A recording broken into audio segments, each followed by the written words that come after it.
Welcome back to Industry Champions. I'm Brandon Sobalvarro, and today I'm joined by Tim Yoon with Affinity AI. Tim, how you doing?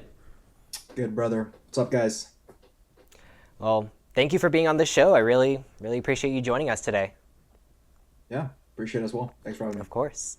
Now, to start off with, Affinity AI. What exactly is it that you guys do? Yeah, so we're the first, almost think of it like a B2B Amazon for peptides, GLP-1s, TRT, HRT, anything that's really a compounded medication. It's weirdly like the space that's blowing up the fastest and exploding the largest, and yet it's like the least served. So our core product is a marketplace between clinics and compounding pharmacies, which are the suppliers, obviously brick and mortar clinics, are the buyers, and we are able to go to the compounding pharmacies, bring better prices, also bring, dozens. We have 20 plus the largest compounding pharmacies, and bring them into one platform where then the clinics can make it have just a much simpler experience, like buying, because it's all in one place. And number two, they're able to, get better prices as well with the net negotiated rates that we get from the compounders being typically cheaper than even if they went directly to the compounding pharmacies. And so we're currently rolling out to 4,000 different clinics, 20 plus of the largest compounding pharmacies in America, like Empower, Strive, Medivera, Belma Pharmacy, Perfect RX, Promise RX, Revive RX. And on the clinical end, we're rolling out to EMRs, which is kind of what the clinics use in their back office to manage their operations. And in there, we plug in our software. And I think we have like four-ish of those that have around 1,000, 2,000 different clinics each. So it's pretty exciting growth that we've been seeing. We've started only 6 to 7-ish months ago, but it's been growing really fast just because of how rapid the market is. That's perfect. Now, especially with peptides, GLPs, a lot of that growth, I'm sure you can agree, has started a lot around COVID. Just because when people were indoors, people started caring more about their health. Yeah, And I know we've had a couple other people here on the show that do similar work that you do, but they don't deal with the B2B side. They deal with the B2C. So right. there, yes, they're working with peptides and they're working with GLPs, but Yeah, you serve as that bridge for people to get, more access to it, correct? yeah, Yeah. 100%. Yeah, no, and just being there as a marketplace too, just being able to just provide that more open availability. That's great what you do. Yeah. Now with that, how many other people are trying to do what you do? So like competitors, direct competitors is what you're saying. Um, Not too many actually, which is not an open invitation to bring on more competition. But not too many. And the ones that are doing this are crushing, like crushing right now. Um, and I think it's because it's a very kind of hidden market. And also the second thing is a lot of our competitors are very sales focused. They have orgs that go direct to the clinics, cold call, walk in, do that typical medical sales process, which has worked for many, many years. But we're in a new age. We're in Yeah. the attention economy.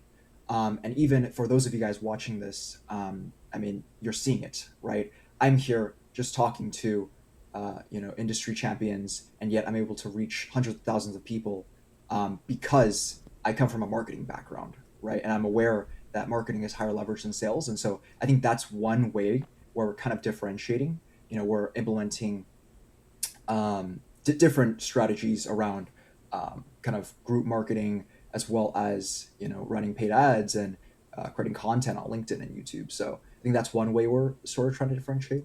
The second is around kind of not being vertically integrated and being the neutral player. Like Visa doesn't own banks. Um, Boeing doesn't have their own airline. Um, Stripe doesn't have their own banks either. They're neutral kind of players in the market, and I think that's very much needed in this place, right? In this space, because a lot of the players, there are a few that I won't really name, but they're kind of having a similar business to ours, but they also have a compounding pharmacy, which is a supplier, right? Or they have a telehealth brand, which is kind of the clinic, but it's like a digital clinic, like the Hims and Hers or Row out there, if you guys have seen that, or Mochi Weight Loss. And those kinds of players, they have an incentive to not prioritize the customer, Mm-hmm. which that's a huge principle for us. Like I'm the founder and CEO here, so I listen to a lot of other founders and CEOs. I really respect Jeff Bezos or like Elon Musk, where these guys are very customer focused, very product focused, and we're the same. And for us, the customer is the clinic, is that mom and pop down the road, the med spa, the longevity clinic, that doctor there that used to be burnt out in the traditional ICU care and now is doing something that they love doing, that they care for the patients a lot.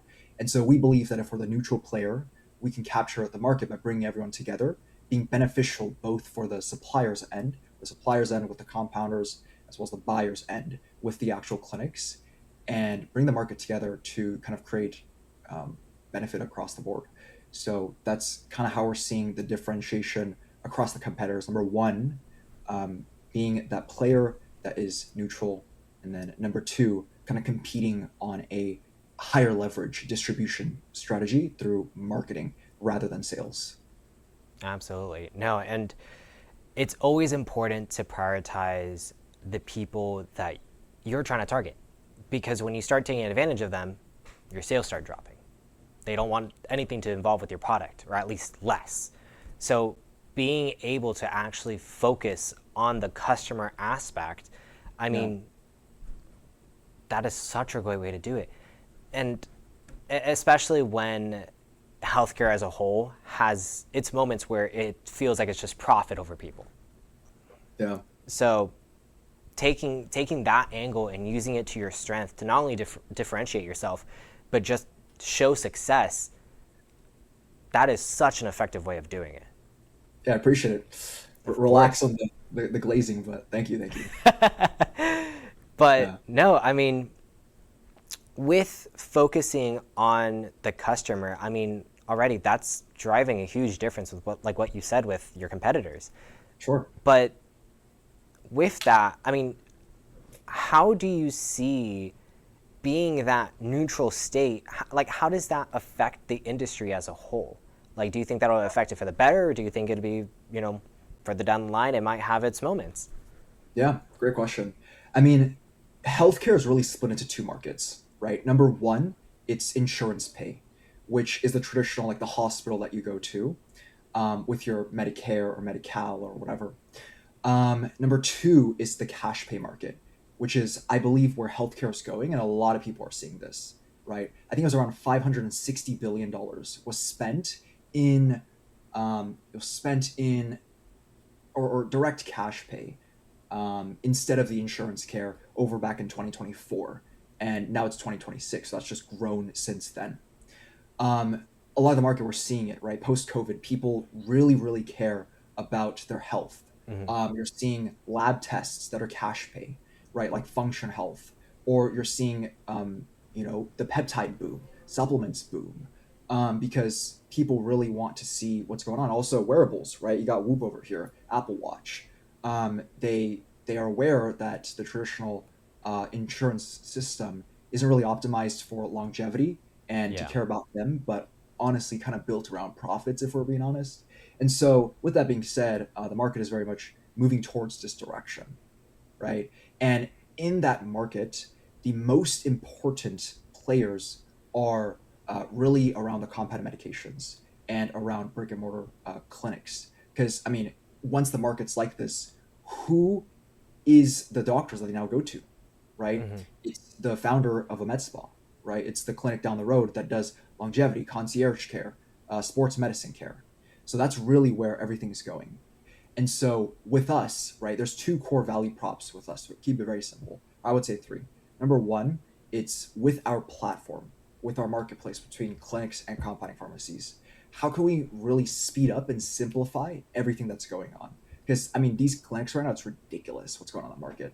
They have to go Mm-hmm. to 4 or 5 different compounding pharmacies, plug into their portals, have conversations each with each of them, get onboarded. Then they have varied stock, dosages, efficacy, shipping times, tracking times, that a lot of times the portals that were made a decade ago weren't really built to manage. So it's like imagine if Absolutely. you went to go to like Amazon, and every single time that you had to buy something, like you had to add it to cart, then check out, then add to cart and check out, like one at a time. Or imagine like if you, I don't know, like went to Costco or Walmart and you try to like buy a bunch of or buy like items, but then you had to like buy one at a time. They don't even give you a cart and you have to like check out each time, like one at a time. That's kind of what these clinicians have to deal with. It's ridiculous. Hmm. Um, and so yeah, that's one kind of problem that's going on in the market. This most important market that's growing the fastest and that healthcare is going towards, right? And secondly, it's around prices. They can't negotiate the better rates with these compounding pharmacies because they only have limited demand. I mean, your typical smaller mom and pop, they only got hundreds of scripts a month. You know, Yeah. obviously we're playing with some big players too that have hundreds of thousands, but I mean, they can't negotiate with those rates. And third thing is these guys have to double check around state licensures, legit scripts, anything that's around regulation to double check the quality and the legitimacy of the compounding pharmacies. Because there's some bad actors out there. You know, there's 7,000 different compounding pharmacies in America alone. Like, how are Hmm. clinics going to go through and check with all of them? And so we really bring all of that to one platform to solve all core problems. Number one, we have shipping, tracking, um, stocks, dosages across 20 plus of the largest compounding pharmacies, like I mentioned earlier: Empower, Strive, Medivera, Belmar Pharmacy, Perfect RX, Promise RX, Revive RX, Optio RX, all in one platform. And also, the big thing, we can check out, as crazy as it sounds, as an innovation, they could add multiple SKUs or multiple products into a cart and check out one at a time. The thing that's been standardized across consumers, but in B2B has been completely neglected. Hmm. Number two, we're able to negotiate better rates with the compounding pharmacies because of our aggregated demand. I mean, we have 4,000 different clinics rolling out too, right? We also have telehealth businesses that runs hundreds and thousands of scripts, right? Like a Hims or a Row, or Hims and Hers or a Row is an example that you may be familiar with. Hmm. And in with those kinds of people, now we're able to take that demand, go to the compounders and say, hey, give us the best prices, and they're like, we got you, no problem. And number three, we collect state licensures, 797s, 800s, legit scripts, all the things around compliance with a compounding pharmacy that we have to check during the onboarding. So now clinicians can have all of that in one place to essentially bring all the resources to do the research for them, right? So now it's simplifying that process too. And throughout all three of these features, our core focus, I mean, our company's name is Affinity AI, right? It's around integrating AI into everything to make it much simpler, right? In terms of ordering, we have an AI that analyzes through all of our SKUs or all of the products that we have on our platform Hmm. and recommends the best ones for the clinicians to prescribe based on the patient's data, right? They could put in their labs, they could put in all those kinds of things. We analyze it, and then boom, now we pop out best recommended protocols. We also have AI that automatically fills out SIGs, which are the directions that are required for a clinicians to be like, hey, patient, here's your prescription, here's the directions that you gotta take in order to take it or use in order to take it, right? And so we have AI assisting in filling those out, right? Obviously, the clinician has the final point of decision, but it's just another tool there to assist them, make that process simpler, right? And number three, or a few other things here in terms of making the safety component, right? We have AI that's plugged into all of those, state licensures and USB 797s, 800s, legit scripts, all of the things that go around quality checking a compounding pharmacy. We have that plugged into an AI that's trained on that. So clinicians could be like, hey, is this compounding pharmacy backed up with this XYZ, um, you know, uh, uh, regulatory thing?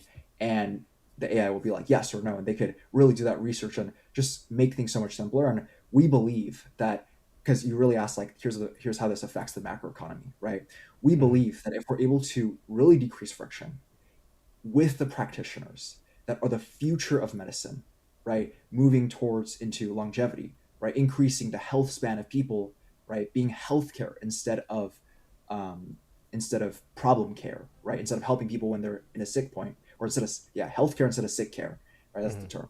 Instead of helping them when they're sick, help them when they're healthy to allow them to have a better life, right? And if we could be that B2B player that plays in between that market, right? I mean, we're really making a massive impact here. our core goal here is to make compounded medication sourcing faster, cheaper, safer. Compounded meds are the future of the market. And if that's the case, does it not make sense that our core mission, real mission here, is improving the humanity or improving the health of humanity? That's the real big goal. But how we tactically do that, right? How I motivate our team is through being like, hey, let's just focus on making compounded medication sourcing faster, cheaper, safer. That's our core goal. So that's how we see it'll impact the market. Absolutely. Now, obviously, you just talked about the health of humanity and how that's such an important aspect. Why, in it itself, do you think it's so important to be looking at peptides, GLPs, just for overall health alongside, physical activity? Like, why as a whole should someone sit down and look at it and then start caring about their own health using the peptides? Jeez. I mean, because do you want to die? Like, I think it's a pretty simple answer. I think all of us we have like it's called I think it's called a biological imperative, Mm-hmm. right? Humans are built for two things, optimized for two things. One, make babies, have sex, make babies, and number two, um, what's it called? Survive, right? It's just spread our genes, Mm-hmm. right? And so if you're looking at the survival component, right? Like, I mean, I think I heard this from Peter Thiel one time. It's like Peter Thiel, which is multi-billionaire. He was one of the founders of PayPal. I'm sure you use PayPal, and he was saying how like there's such a glaring problem that he thinks that humanity hasn't really worked on solving yet, which is dying. Mm-hmm. Like, think about it, right? Why is so many things in the world, um, you know, like what's the core problem that they run down to, right? Because I really like to think from first principles, like what's the core issue at hand if you think about it from the base. And when we're always whining about, oh my god, I don't have enough money, or I don't have enough girls or guys that I could date, or I don't have enough, I want to scale this business in this time frame. I want to make sure I spend more time with my family and friends and blah blah. Like all these things, if you really boil it down, it's because you feel like you don't have enough time, and Mm-hmm. time is you feel like you're lacking time because you're gonna die, right? Mm-hmm. And it's also about time, but it's quality, right? The quality of life. So, like if we can increase the lifespan of humanity, then a lot of the problems we have more time to deal with. So we could do more in a life and be happier, right? And Mm-hmm. number two, I guess that's the happier component, right? Because just because you live longer doesn't mean that your life will be, I don't know, better. It's got to be quality. And if you really think about it, I think there was a study out there that talked about how like some humans' problems, like some percentage of it, majority of it is just solved if you exercise, you sleep properly, and you eat correctly, Mm-hmm. right? And that's the quality component, right? If you're able to hit all those things, that's a quality component. Because now you're thinking more clearly, you're feeling better, right? I mean, there's a lot of biological things that go into it, but if your gut health is better, if your body's better, like just life is better. People treat you better because you look better, right? That's the looks maxing trend out there. If you have abs, then you're gonna get more girls. You're gonna get, or same with women, right? If you are built better, then you're gonna attract more guys, right? Mm-hmm. Um, and or your wife's not going to want to leave you. I mean, transparently, right? And in terms of the money side too, like if you're just healthier, you now have more energy to put into your work to then earn and become better, right? Mm-hmm. And so if you hit all these things, like it really just boils down to being healthier. And I think the compounded medication space, right? These peptides, GLP-1s, TRT, HRT, sexual health drugs, hair loss drugs, they're really that um, almost like a gateway, uh, I guess, drug, not in a bad way, but like a gateway drug in a good way Mm-hmm. to bring everyone to just being so obsessed with their health. I remember like I used to be 250 pounds, right? 252 to be exact, especially when I was 14 years old. Now I'm 154. I've lost Wow. close nearly to 100 pounds. And so, I mean, back then, like I was eating terribly, I was sleeping terribly, etc. But I think the big thing, one of the big things that got me started into that health journey, was, I mean, my dad's an acupuncturist. He had like a supplement brand, right? That Mm-hmm. he had, and so he would like show me this kind of stuff. I'd be interested in it, and then beyond that, different peptides too, like retatrutide, right? GLP-1s that assist in weight loss. And so those were like kind of that gateway for me. And then that really got me into biohacking and being obsessed with health and everything like that. And my Mhm. life's just so much better now. And so from that personal experience, I see like if we could just get more of these, sub drugs and peptide and GLP-1s into people's hands, um, it's just going to be like, how if you give somebody like drug dealers, they give you opioids to start, just that it's like a free sample, right? To get you hooked and then you're in. We're Mhm. almost trying to do that, but for positive health, right? Not trying to get people addicted to bad drugs that kill them, but get people addicted to, or not addicted because they're not fundamentally neurologically addictive, but addicted to good drugs that they make them healthier. And therefore, I really think that that's the base. And now we're building on top of that in society. Now they Mhm. have more opportunity to, um, get more mates. Have better optionality, right? Of mating, and then also have more money because now you have more energy to work. Mhm. So I think that's really where the value lies. All right, Tim. Well, thank you so much for joining us today. I really appreciate being on the show. Yeah, I appreciate it. Of course. Now, before we do go, though, do Oh, okay. you have any point of contact to where people can reach out to you or even see what you guys are doing? Yeah, I appreciate it. So our website is joinaffinityai.com. For anyone that's watching this, even if you have like a clinician or just like a provider out there, we have a pretty insane referral program where if you essentially refer them over to us, we give you 30% of the fees that we have on our platform, right? Kind of like an Amazon referral program. So let's say they bring in $1 million in volume. We typically take around 15% of that. So 150 grand. Of the 150 grand, you get 30%. So 45 grand. Um, this is right now it's for most people, but there are some like things we're talking about with lawyers. So it may just be for a select type of group. So we'll see. But even if you are potentially just remotely interested in this, if you could, follow me on LinkedIn or connect on LinkedIn, uh, linkedin.com/ Tim H. Yoon, or if you just look up on LinkedIn, Tim space Yoon, Yoon space, and then Affinity AI. Affinity spelled AFFINITAY space AI. Then, we could chat there. I think that's probably the best place to reach me is LinkedIn. If you look up Tim Yoon space Affinity AI on LinkedIn, and I could kind of tell you about how we could get started with the affiliate program. Perfect. Well, Tim, all your information is going to be right below this video. And again, thank you for being on Industry Champs. Viewers, if you want to see more, feel free to go to Daily News Network and check out other business owners like Tim. Thank you so much for watching this video and have a good rest of your day.